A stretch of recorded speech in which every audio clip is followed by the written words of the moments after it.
Hello guys, welcome back to our Pakistani reaction channel. देखती आंखों, सुनते कानों, धड़कते दिलों के साथ मोटा भाई का सलाम और प्रणाम। और जैसा कि आपको नजर आ रहा है, मेरे साथ दो बशिंदे बैठे हैं जी, गोलू भाई और मैं हूं जुनैद।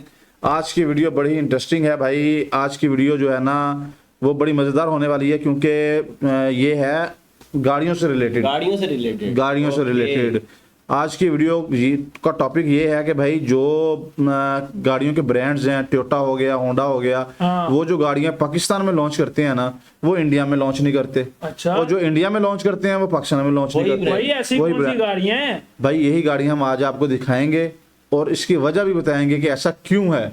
तो वीडियो स्टार्ट करें। तो वीडियो स्टार्ट करते हैं जल्दी जल्दी और देखते हैं कि कौन कौन सी भाई मोटा भाई पता नहीं खुद ही टॉपिक ले आए हैं। वो कहते हैं भाई इस पर रिएक्शन करो। मैंने भाई कहा पता तो लगे ना, पता तो लगे कि हमारे पास जो गाड़ियां हैं वो वहाँ क्यों है, क्यों नहीं है। दोस्तों, Toyota Prado, Toyota price, Toyota Corolla cross and Toyota rush, ये ऐसी गाड़ियां हैं जो हमें पाकिस्तान की मार्केट में देखने के लिए मिलती हैं टोयोटा की तरफ से, बट आज तक इंडिया में लॉन्च नहीं किए कभी भी टोयोटा ने। और अगर वहीं पर मैं होंडा की बात करूं तो वैसा ही सीन हमें देखने के लिए मिलता है। होंडा की तरफ से HRV एंड नए वाली अकॉर्ड या फिर कहे तो नए वाली होंडा सिविक, ये पाकिस्तान की मार्केट में अवेलेबल है, बट इंडिया की मार्केट में अभी तक भी नहीं आई है। और इसके साथ ही साथ में दोस्तों बहुत सारी ऐसी भी गाड़ियां हैं सेम मैन्युफैक्चरर की तरफ से जो कि इंडिया में अवेलेबल है बट पाकिस्तान में अवेलेबल नहीं है। जैसे कि अगर मैं एग्जांपल दूं तो टोयोटा की तरफ से आने वाली Innova and Innova high cross India में अवेलेबल है एंड बहुत ज्यादा टॉप सेलिंग है, बट पाकिस्तान में अवेलेबल नहीं है। वहीं पर होंडा की तरफ से आने वाली एलिवेट इंडिया में अवेलेबल है बट पाकिस्तान में अवेलेबल नहीं है। और मैं अगर बात करूँ तो सुजुकी की ऑल्टो, जो कि इंडिया में कुछ ऐसी दिखाई देती है, इसकी शक्ल पाकिस्तान में जाते ही कुछ ऐसी हो जाती है, ये भी डिफरेंट है। अब इसके साथ ही साथ में दोस्तों माइंड में काफी सारे क्वेश्चन आते हैं कि जब दोनों नेबर कंट्रीज है तो उनमें इतनी डिफरेंट गाड़ियां अवेलेबल क्यों है मैन्युफैक्चरर की तरफ से। और आपको ये भी बहुत ज्यादा देखने के लिए मिला होगा इंटरनेट के ऊपर कि पाकिस्तान में गाड़ियां बहुत ज्यादा महंगी है नेबर कंट्रीज के कंपैरिजन में, मेनली मैं कहूँ तो इंडिया के कंपैरिजन में। और दोस्तों ऐसा गाड़ियों का महंगे होने के पीछे मेजर लिंक्स निकल करके आते हैं टैक्सेस के ऊपर। बट सिर्फ टैक्सेस ही नहीं है जो गाड़ियों को महंगा कर रहे हैं पाकिस्तान के अंदर, उसके अलावा भी बहुत सारी चीजें हैं। और दोस्तों ये वो सब चीजें हैं जिसके ऊपर इंडिया ने बहुत जल्दी ही कमान पकड़ ली थी एंड उन सभी चीजों को उखाड़ करके बाहर फेंक दिया था, जिसकी वजह से आज वर्ल्ड की 3rd लार्जेस्ट ऑटोमोबाइल मार्केट है इंडिया। एंड इंडिया के पास में 2 वर्ल्ड क्लास ब्रांड्स हैं जो कि बहुत अच्छी गाड़ियां बनाती है। एक है महिंद्रा एंड दूसरी है टाटा मोटर्स। और इन दोनों ब्रांड्स में एक सिमिलरिटी है दोस्तों,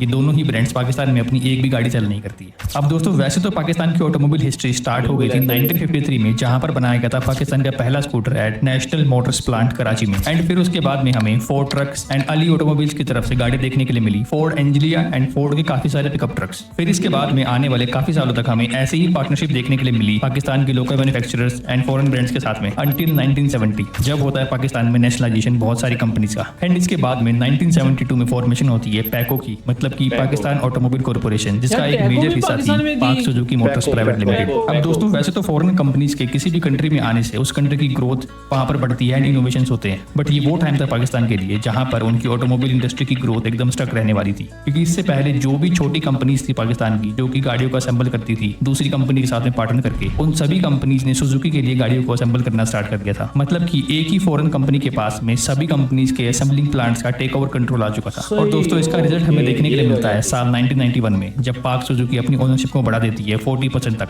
तो दोस्तों बात यहाँ पर हुई है साल 1991 की। तो साल 1991 इंडिया के लिए भी काफी इंपॉर्टेंट ईयर है, क्योंकि इसी टाइम पर इंडिया में गवर्नमेंट ने डोर्स ओपन किए थे फॉरेन्स के लिए इन्वेस्टमेंट करने के लिए इंडिया में। एंड उसके बाद ही हमें काफी सारी चीजें इंप्रूव होती हुई दिखी थी इंडिया की ऑटोमोबाइल सेक्टर में। एंड उन इनिशियल स्टेज पर only Suzuki, Toyota and hyundai को ही अलाउ किया गया था इंडिया में इन्वेस्टमेंट करने के लिए। और इसके साथ ही साथ में दोस्तों कुछ ऐसी पॉलिसीज को फॉर्म किया गया था जिसकी वजह से ब्रांड्स अपनी कार्स को एज इंपोर्ट रूट नहीं बेच सकती थी इंडिया में, क्योंकि वो बहुत ज्यादा महंगी चली जाती। इस वजह से उनको एक लोकल असेंबली प्लांट खोलना पड़ा एंड इंडिया में गाड़ियों को बना करके बेचना पड़ा। एंड अगर वही हम इसको कंपेयर करें पाकिस्तान से, तो वहां पर एक असेंबली रूट को अपनाया गया था लोकल मैन्युफैक्चरर्स को पकड़ करके, जिससे कि ज्यादा प्रॉफिट मार्जिन वहां पर कंपनी का बन सके, जो कि बाद में जाकर के एक बहुत बड़ा फेलियर साबित हुआ कंट्री के लिए। बट वहीं पर जो फॉरेन कंपनीज थी उनके लिए एक मनी मेकिंग मशीन बन चुकी थी। एंड आज के टाइम पर भी दोस्तों हमें वही सेम रूट फॉलो होता हुआ दिखाई देता है पाकिस्तान के अंदर। और दोस्तों सिर्फ सुजुकी ही नहीं, उसके बाद में टोयोटा एंड फिर उसके बाद में होंडा ने भी सेम रूट अपना करके पाकिस्तान में गाड़ियों को बेचना शुरू किया। एंड आज के टाइम पर वो बहुत मोटा पैसा कमा रही है पाकिस्तान में। दोस्तों अभी रिसेंट कुछ महीनों पहले अगर आपने सुना हो तो पाकिस्तान की ऑटोमोबाइल की सेल इतनी ज्यादा डाउन हो चुकी थी कि पर मंथ उनकी 5000 गाड़ियां भी नहीं बिक रही थी। ऐसा होने के पीछे दोस्तों रीजन एक तो बहुत ही कॉमन है कि 5,000 पाकिस्तान की भी हम इकोनॉमी बिगड़ क्रैश हो टच नहीं चुकी कर थी, सके। लोगों के पास में पैसा नहीं था गाड़ियां खरीदने के लिए। बट अगर हम ये देखते हैं कि जिसके पास पैसा है अगर वो गाड़ी लेने के लिए जाएगा तो वहां पर भी गाड़ियां काफी ज्यादा महंगी मिलती है इंडिया के कंपैरिजन में। एंड उसके पीछे के जो रीजंस है वो काफी ज्यादा शॉकिंग है। तो दोस्तों एक गाड़ी को बनाने के लिए सबसे पहले रिक्वायरमेंट होती है स्टील की। एंड जो पाकिस्तान की जो स्टील की प्लांट्स है वहां पर जो स्टील बनता है वो ग्लोबल स्टैंडर्ड को मीट नहीं करता है, जिसकी वजह से उसको गाड़ी में यूज नहीं किया जा सकता। तो वहां पर स्टील को भी इम्पोर्ट किया जाता है गाड़ी को बनाने के लिए। और वहीं पर अगर हम बात करें कौन सी चीज नहीं ऐसी नहीं है जो हमारे मुल्क में इम्पोर्ट नहीं की जाती,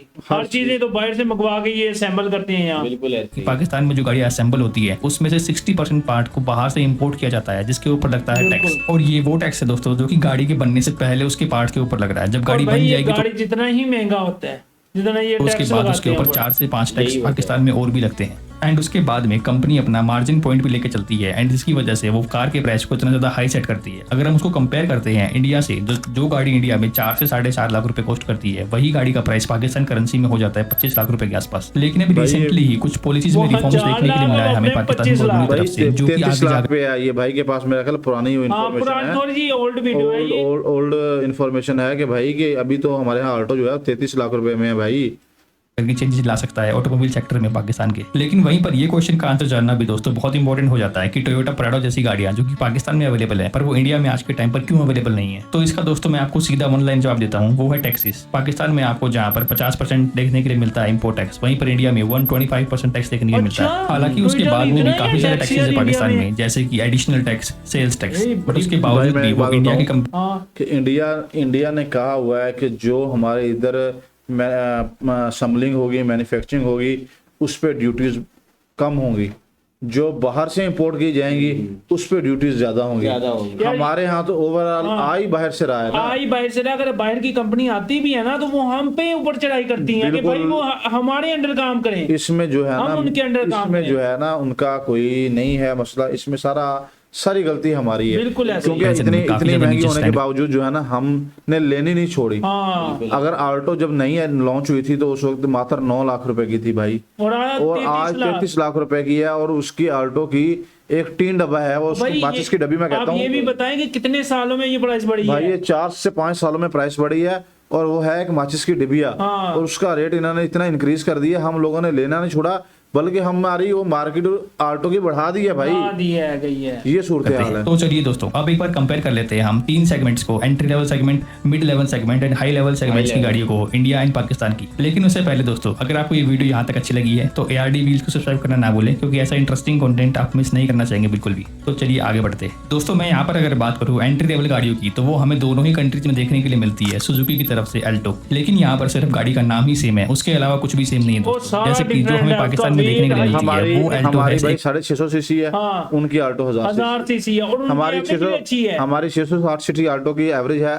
16 से 18, हाँ। और उनकी है एवरेज 1000 सीसी की 24 से 25। ओके 658 सीसी की फर्क अल्टो। है यार। वहीं पर जो इंडिया में हमें उसकी देखने के लिए road मिलती dragon है भी छोटे है वाला ना। वर्जन में, वो थी एक 798 सीसी की वो मारुति अपना सुजुकी एक अल्टो। आती तो अब कल्टा क्योंकि जो सी पाकिस्तान में है, अल्टो मिलती है कल्टा दोस्तों उसका इंजन छोटा है, तो वहां पर हमें पावर भी काफी ज्यादा कम देखने के लिए मिलती है। जो अल्टो पाकिस्तान में अवेलेबल दोस्तों उसमें हमें देखने के लिए मिलती है ओनली 39 bhp की पावर एंड 56 न्यूटन का टॉर्क। 39 bhp की पावर तो ऑलमोस्ट हमें KTM ड्यूक में देखने के लिए मिल जाती है दोस्तों। और यहाँ पर अगर मैं प्राइसिंग की बात करूँ तो पाकिस्तान में जो ऑल्टो का बेस वेरिएंट हमें देखने के लिए मिलता है वो कॉस्ट करता है 30.45 लाख पाकिस्तानी रुपीस। अगर मैं इसको कन्वर्ट करता हूँ after the exchange rate India में तो वो पड़ेगी ऑलमोस्ट 9.5 लाख की। मतलब कि जो ऑल्टो हमें देखो इंडिया में जरा, ओनली 4 लाख रुपए के कितना आसपास है, देखने के लिए मिलती थी एक टाइम पर, वो उसकी वैल्यू पाकिस्तान में है ऑलमोस्ट 10 लाख इंडियन रुपीस। और ये वो सेम वर्जन भाई नहीं है ये दोस्तों। सेम आल्टो होती ना इंडिया में 1 लाख रुपए से सेल होनी थी, 1 लाख रुपए की same Alto same feature. 800 CC वाला ये सिर्फ 658 सीसी की अल्टो है। अब इससे आप समझ सकते हैं दोस्तों कि वहां पर सुजुकी ब्रांड कितनी ज्यादा नाइंसाफी कर रही है पाकिस्तानी इंडिया पब्लिक में के साथ। 5.5 और लाख इसी चीज का एक लाख बेट रुपए की कैसे सेल नहीं होती है? मतलब अपनी जैसी